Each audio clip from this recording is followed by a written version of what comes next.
جس گھر میں کتا، تصویر اور جنبی یہ تین ہوں وہاں رحمت کا فرشتہ نہیں آتا۔ کتا ہو، کسی کو غسل کی حاجت ہو اور اس کے باوجود وہ غسل نہ کرے، جنبی، اور تیسرا جو ہے وہ تصویر، جہاں یہ ہوں میرے حضور نے فرمایا وہاں رحمت کا فرشتہ نہیں آتا۔ تو بعض گھروں کے اندر قد آدم کے برابر تصویریں لگی ہوئی ہوتی ہیں، تو ظاہر رحمت کا فرشتہ تو وہاں نہیں آئے گا۔ اور پھر یہ تصویر کسی تقدس مآب ہستی کی ہی کیوں نہ ہو تو پھر بھی اس سے گریز کرنے کا کہا گیا ہے۔ اور آج ہمارے گھروں کے اندر سکرین کے اوپر جو تصویریں چل رہی ہوتی ہیں اور جو مختلف چینلز کے اوپر چل رہا ہوتا ہے، تو پھر ہم کہتے ہیں کہ پتہ نہیں برکت کہاں اڑ گئی، میاں رحمت کے فرشتے تمہارے گھر میں کبھی آئے نہیں تو پھر برکت کہاں سے آئے؟ پہلے مال تھوڑا ہوتا تھا، پیسے لوگوں کے پاس اتنے نہیں ہوتے تھے، 100 روپے کا منہ کوئی دیکھتا تھا، لوگ پیدل سفر کرتے تھے۔ میں ایک دیہات کا رہنے والا ہوں، سارے لوگ پیدل شہر میں آتے تھے، لوگوں کے پاس دو سے زیادہ جوڑے نہیں ہوتے تھے، اچھا جوتا کسی کے پاس نہیں ہوتا تھا، شادیوں سے بڑے بھائی کا جوتا، چھوٹے بھائی کا جوتا، ایک دوسرے کے جوتے مانگ کے لوگ لے کے جایا کرتے تھے۔ سکول کے بچوں کے پاس بہت ساری مائیں تو کچھ کھانے کے لیے دے دیتی تھی کہ یہ دوپہر کو کھا لینا، اور خرچی بھی بڑی معمولی سے ملتی تھی۔ اور آج ہر بچہ 200-300 روپے کا بیلنس روز جو ہے وہ موبائل پہ خرچ کرتا ہے، موٹر سائیکل کا جو ہے وہ تیل الگ خرچ کرتا ہے، اور جو اس کی جیبیں بھری ہوئی ہوتی ہیں، اور اتنا کچھ ہونے کے باوجود برکت نہیں ہے۔ برکت جو ہے وہ پیسوں سے نہیں آتی، جب رحمت کے فرشتے آتے ہیں برکتیں لے کے آتے ہیں۔ اور ہمارے گھروں کے اندر جو قدآور سکرینیں لگی ہوئی ہیں اس سے برکت اڑ گئی ہوئی ہے، اور اس پہ پھر کیا کیا دیکھا جا رہا ہے اور کیا کیا دکھایا جا رہا ہے، تو پورے ملک سے برکت اڑ گئی ہوئی ہے۔ پیسے کی فراوانی کے باوجود برکت باقی نہیں رہی۔ کثرت کچھ چیز نہیں ہے، برکت کچھ چیز ہے۔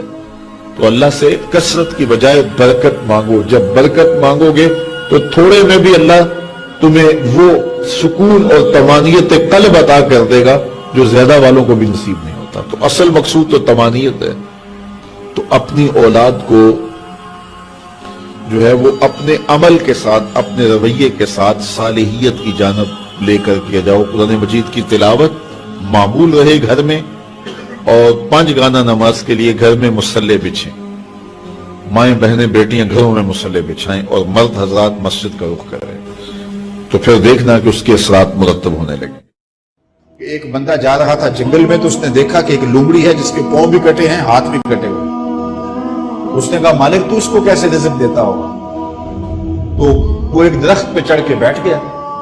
ایک شیر آیا، اس نے شکار کیا اور کچھ کھایا اور باقی بس خردہ چھوڑ کے چلا گیا۔ یہ رینگتی ہوئی آگے بڑھی اور وہ جو بچہ کھچا تھا اس نے وہ کھا لیا۔ تو اس کا بڑا یقین حامل ہو گیا۔ اس نے کہا کہ مالک تو کتنا کریم ہے، اس کو بھی رزق دیتا ہے۔ ایک غار میں جا کے بیٹھ گیا۔ جب وہ بے دست و پا لومڑی کو رزق دیتا ہے، میں تو پھر انسان۔ ایک پہر گزرا، 2 پہر گزرے، وہ ہاتف سے آواز آئی میرے بندے میں تجھے بھی دوں گا، لیکن شیر بن لومڑی نہ بن، شیر بن لومڑی نہ بن، کہ خود بھی کھا اور اوروں کو بھی کھلا۔ تو قسمت کا ہے جو مل کے رہتا ہے۔ اب وہ شیر بن کے لے لے یا لومڑی بن کے لے لے، حرام ذریعہ اختیار کر لے یا حلال ذریعہ اختیار کر لے، اب یہ ہمیں اس نے اختیار دیا ہے۔ فَلَنُحْيِيَنَّهُ حَيَاةً طَيِّبَةً، اللہ فرماتا ہے کہ جو میرا ہو جائے پھر میں ستھری زندگی دے دیتا ہوں، میں پاکیزہ زندگی دے دیتا ہوں، میں نورانی زندگی عطا کر دیتا ہوں۔ تو یقیناً جو اس کے ہو جائیں پھر اللہ اس کا ہو جاتا ہے۔ فَلَنُحْيِيَنَّهُ حَيَاةً طَيِّبَةً کا روپ چڑھتا ہے ان کے چہرے کے اوپر۔ زندہ ہوتے ہیں تو خوبصورت زندگی گزارتے ہیں، اور جب اس دنیا سے جاتے ہیں تو پھر بھی خوبصورت زندگی گزارتے ہیں۔ اللہ تعالی ہمیں ایسا کر دے کہ مرنے کے بعد بھی ہمارے چہرے پہ رسول اللہ کے انوار کا عکس نمایاں ہو، اور دنیا کی زندگی میں رہیں تو ہم طمانینت کی زندگی، سکھ اور چین کی زندگی گزاریں۔ صبح سے لے کر شام تک ٹینشن، مصیبت، پریشانیاں، کیا ضرورت ہے اتنا کچھ لینے کے لیے؟ درود پڑھتے جاؤ، زندگی گزارتے جاؤ، زندگی سوکھی گزارو، زندگی اوکھی نہ گزارو۔ جو اللہ نے دے دیا اس پہ راضی ہو جاؤ، بس ٹھیک ہے۔ اگر کوئی لوگ تمہیں گالیاں دیتے ہیں، برا کہتے ہیں، کوئی بات نہیں، بھلیا لوکی تینوں کافر کافر آکڑ، تو آہو آہو آہو۔ کوئی تکلیفیں دیتا ہے پھر بھی پریشان نہ ہو، رزق تھوڑا ہے تب بھی پریشان نہ ہو، زیادہ ہے پھر بھی ٹینشن نہ لو۔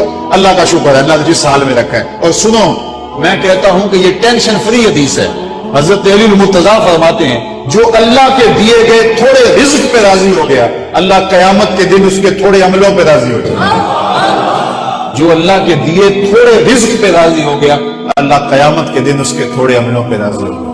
تو خوش نصیب ہیں وہ لوگ جو اپنی زندگی کو اللہ کی رضا میں گزارتے ہیں اور اپنی آخرت کو بھی اس کی رضا کے سائے میں لے جاتے ہیں. اللہ تعالیٰ مجھے آپ کو اپنی رحمتوں کے سائے میں رکھے, دنیا آخرت کی بہاریں نصیب فرمائے.